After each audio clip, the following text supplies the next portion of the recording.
అంతర్జాతీయ మధుమేహ దినోత్సవం సందర్భంగా ఎల్బిట్ డయాగ్నోస్టిక్స్ ఆధ్వర్యంలో డయాబెటిస్ వాక్ నిర్వహించారు. హైదరాబాద్ బంజారాహిల్స్ లో నిర్వహించిన ఈ నడకను మధుమేహ వ్యాధి నిపుణులు డాక్టర్ జయప్రకాష్ సాయి ప్రారంభించారు. ప్రజల్లో మధుమేహంపై చైతన్యం, అవగాహన తీసుకువచ్చేందుకే ఈ కార్యక్రమాన్ని తలపెట్టామని నిర్వాహకులు తెలిపారు.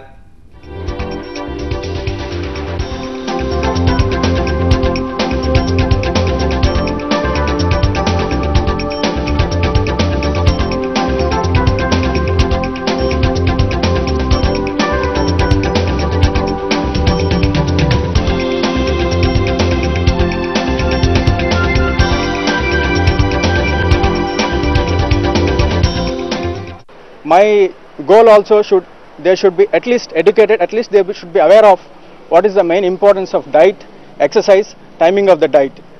Best treatment for even diabetes control gani, prevention gani, lifestyle modification. You should think diet as a medicine, timing of the diet as medicine, even physical activity. 30 minutes of exercise every day will prevent by 40% diabetes. ఎందుకంటే మనకి already 51 million diabetic patients ఇండియాలో ఉన్నారు. So my small initiative is to make people aware of exercise is very important. దూకుడు చిత్రంపై ఓ mobile